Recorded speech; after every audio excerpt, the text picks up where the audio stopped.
Hey guys, thought I'd give you a heads up on how to get that black soot off your pans after you've been camping. Now, what I do is I'll take something like Cascade, you know, these little pods, or you can use the liquid or whatever you want. Just use a good brand like Cascade, and you put them in a hot soapy. Put the Cascade in your hot soapy in your hot water. Now this is real hot water, okay? Let it sit for a minute or two, okay? That Cascade will get that soot off of there for the most part, see? It's like that. And I didn't have to scrub very hard, okay? Some things are just burned on and you can never get them off.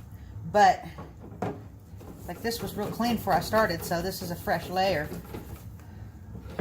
Now, this water is super hot, so, but look, whoops, made a mess. Just a couple of swipes, okay? Doesn't take much to get it off. If you don't leave it on there and burn it on there over and over again, okay? Like here's my, my pot. See? Came right off.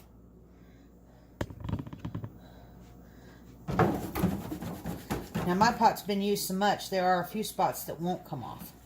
But for the most part, it will come off.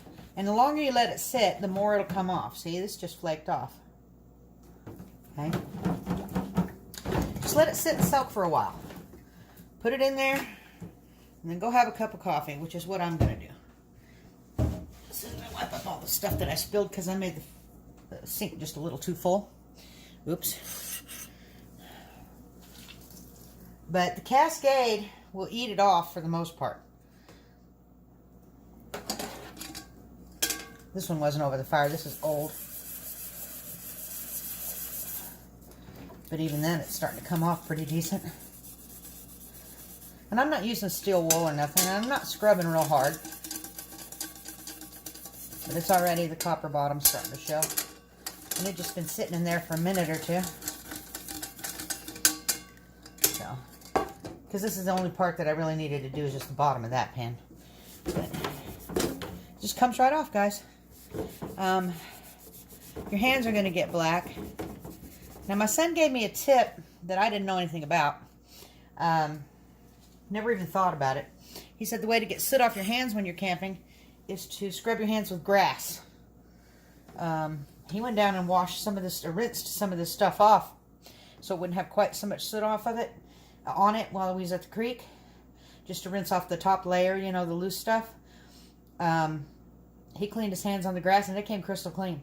So I'm going to try that next time I go camping. I'm going to try the grass thing, because my hands, you know, it gets down in your pores and you can't get it out. And I scrubbed and scrubbed and scrubbed to the point where my hand dried out, to the point where it cracked right there. So, right there. While I was camping this last week. And stuff just comes off real easy. You know?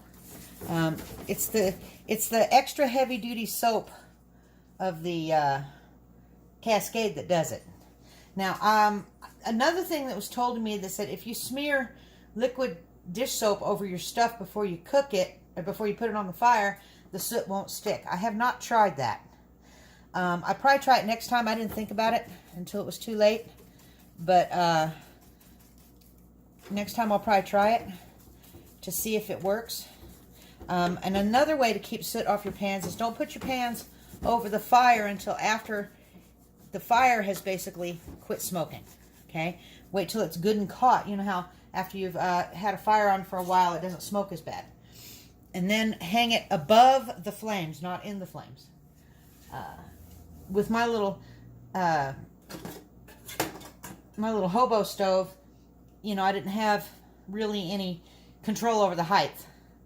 But like if you have a tripod, you can hang it above the flames. Just don't let the flames lick the bottom of it, and you won't get as much soot on your stuff.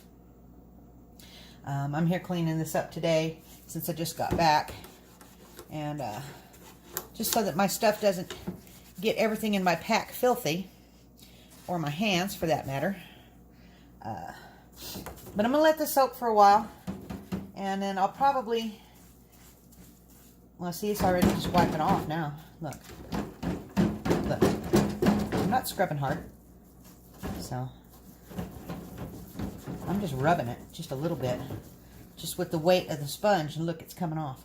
If I get to scrubbing on it, that'd be a whole nother story. Oops. I better quit making a mess. I'm going to have to dip some of this water out of here. I made it too full. Well, I didn't make it too full, but I had filled these 2 pots up. And then I decided, no, I'll lay them on their side, and it overfilled it. Oops. But anyway, this is just a little quick tip to help you get the soot off your pans after you've been camping, so that you can clean it up easier when you're done. I don't like the cleanup after camping because of all the soot. It makes your hands black. That's the only thing about camping that I dislike, is the soot. Well, that's not the only thing. Some things I don't like ticks and mosquitoes and stuff. But but as far as the everyday stuff, soot is one of the biggest problems. That's why I have a bag that goes over this thing when it goes in my pack. Because if I'm hiking, I might not have any kind of an option to get the soot off. So I'll put it in a bag so it doesn't get things in my pack dirty. You know, and if you, next time you guys buy a set of sheets, make sure you get the kind that's got the little cloth bag around it so you can use that for your own cook set if you don't already have one. The kind with the little nets that go around them, that soot can still get rubbed off on your stuff. If you don't want the soot to get in your pack, you need to have a complete cover of cloth or canvas or something over it to keep it from getting on your other stuff flat out. It's just the only way, it's the way it is. But anyway, I just thought you guys might want to know. I'm just kind of piddling right now. I'll let this soak for at least 30 minutes to an hour, because I want this to really get that black stuff off of there. I like my stuff pretty clean when I'm done, so I can use it next time. And anyway, if you guys would hit the thumbs up, like, comment, subscribe, share, whatever, I'd appreciate it. And y'all come back and see me.